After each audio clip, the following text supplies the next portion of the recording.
उस आदमी की एक रैपट भर का ये आदमी नहीं है कि एक कंटाप अगर मार दे तो जमीन चाट के धूल फाँक ले। दीपक मुल्ला भाग गया। नारेबाजी सुन रहे हैं इन लोगों की, ये बजरंग दल के कार्यकर्ता हैं। अगला नारा क्या है? दीपक कटुआ भाग गया। दीपक कटुआ भाग गया। दीपक मुल्ले के है साथ में। दीपक मुल्ले के है साथ में। मुस्लिमों के खिलाफ किस तरीके की नफरत भरी है इन नारेबाजी से आप समझ सकते हो। और अगला नारा क्या है?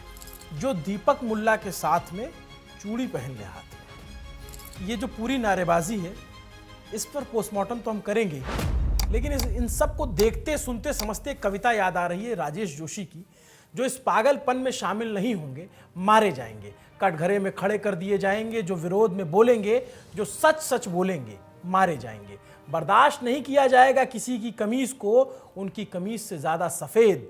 कमीज पर जिसके दाग नहीं होंगे मारे जाएंगे। धकेल दिए जाएंगे कला की दुनिया से बाहर। जो चारण नहीं है, जो गुण नहीं गाएंगे, मारे जाएंगे।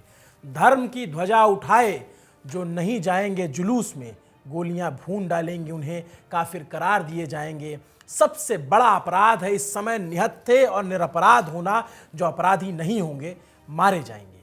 राजेश जोशी की ये कविता है और कोटद्वार में जो घटना हुई और जो कुछ चल रहा है उत्तराखंड में, उस पर एकदम सटीक बैठती है।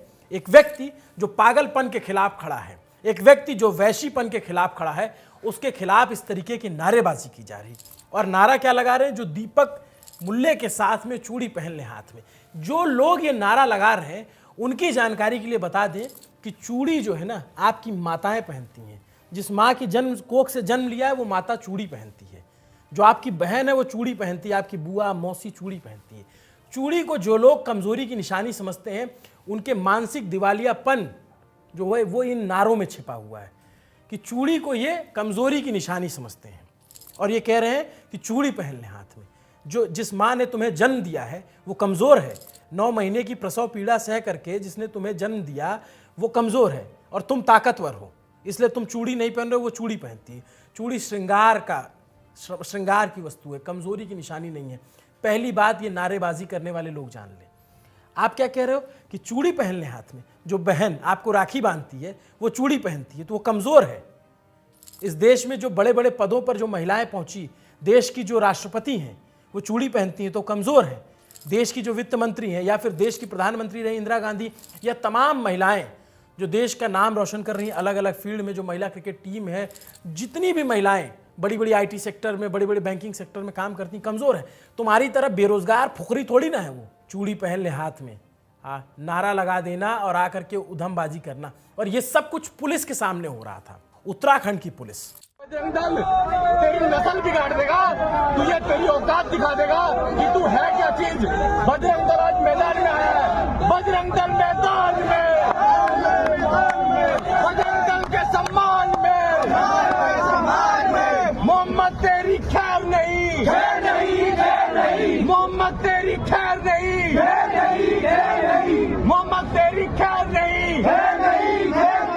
दीपक की बात खबर आप तक तो पहुंची होगी, मैं थोड़ा सा ब्रीफ में बता देता हूं। 26 जनवरी का दिन दीपक कोटद्वार में, जो देहरादून से तकरीबन 100-125 किलोमीटर दूर पड़ता है, पौड़ी गढ़वाल जिले में, वहां पर इस उन्मादी भीड़ बजरंग दल के कार्यकर्ताओं को रोकते हैं क्योंकि वो मुस्लिम की दुकान पे चढ़ करके, बाबा नाम से दुकान थी, उस नाम को बदलने के लिए कह रहे थे क्योंकि बाबा नाम से बगल में बजरंग बली जी का मंदिर है, और कह रहे थे कि बाबा सिर्फ हिंदू दुकानें हो सकती हैं।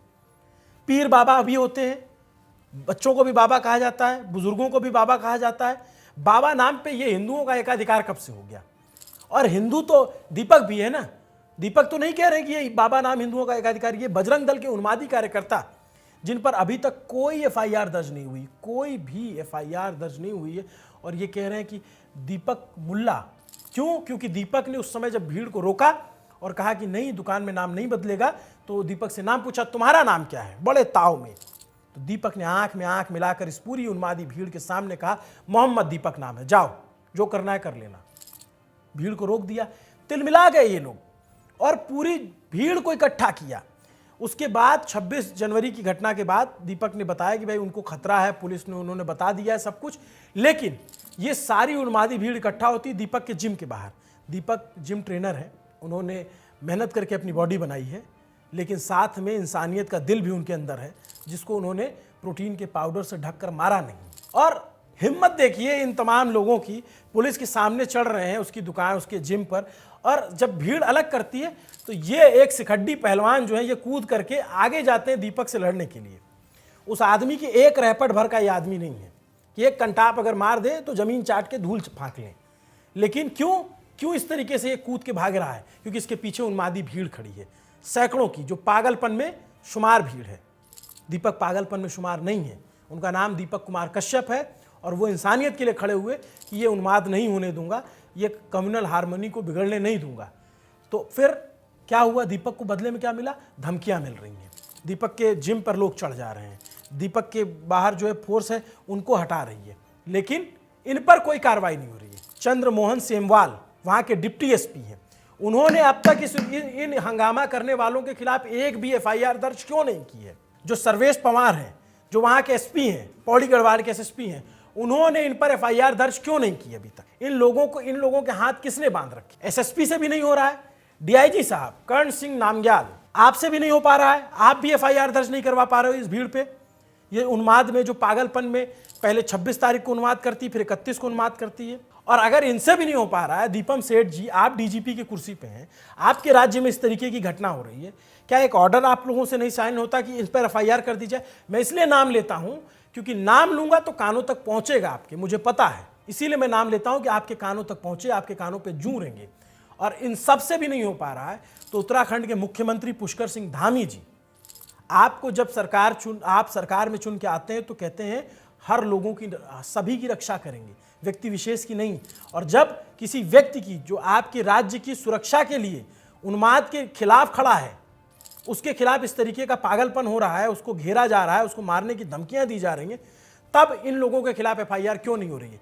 क्योंकि ये बजरंग दल से हैं, क्योंकि ये पॉलिटिकल पार्टीज के आपके मोटिव को सूट करते हैं। इसलिए अगर यही उल्टा होता, मैं फिर से पूछता हूं, अगर ये उल्टा होता और इस भीड़ की जगह मुस्लिमों की भीड़ होती, अभी तक बुलडोजर चल गए होते, अभी तक यूएपीए और तमाम धाराएं लगा दी जाती, कानून लगा दिए जाते, क्योंकि अभी नहीं लगा रहे। ये सरासर संविधान के खिलाफ है। ये हिंदुस्तान का जो संविधान है जिसमें लिखा है कि ये देश सेकुलर देश है, और सेकुलर न भी लिखा हो तो हर किसी व्यक्ति का देश है, और उस व्यक्ति को इस तरीके से अगर प्रताड़ित किया जाता है और उसके खिलाफ, उस पागलपन के खिलाफ एक दीपक कुमार कश्यप नाम का एक जिम ट्रेनर खड़ा होता है, तो उसको इस तरीके से टारगेट किया जा रहा है, उस पर कोई कार्रवाई नहीं हो रही। एक बात होता है कि भीड़ पागलपन कर रही है, उस पागलपन को रोकने का जिम्मा किसका है?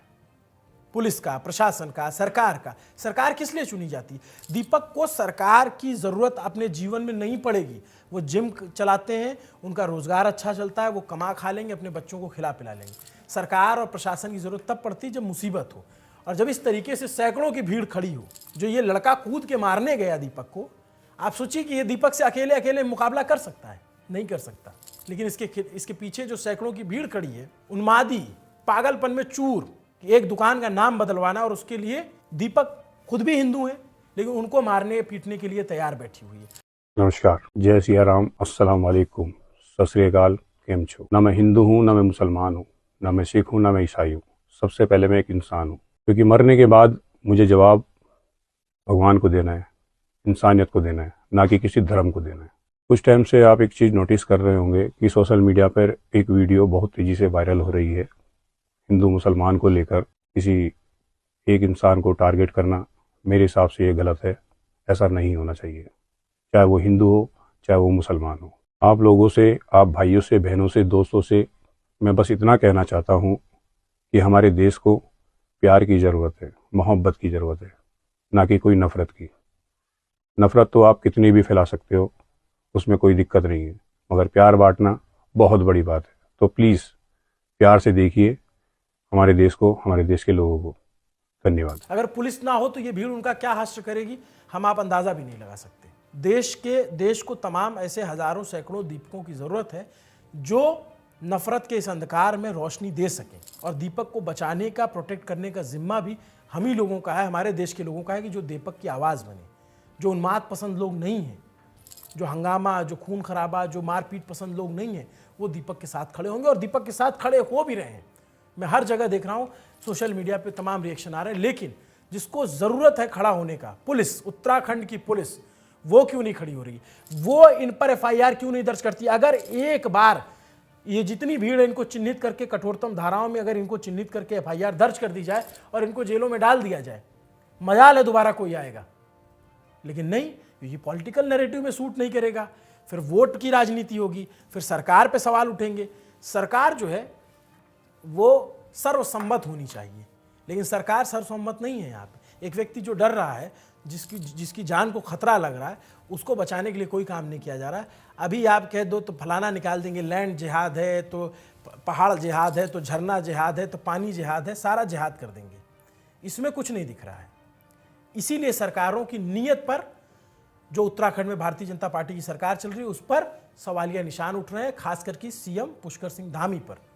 और इस पर जब तक कार्रवाई नहीं होती है, हम इस तरीके से सवाल पूछते रहेंगे। हमें नहीं डर लगता किसी से। नमस्ते, अभिनव पांडे नाम है मेरा। कैमरे के पीछे मेरे साथी सुधांशु केसरवानी है। देखते रहिए न्यूज़ पिंच। शुक्रिया।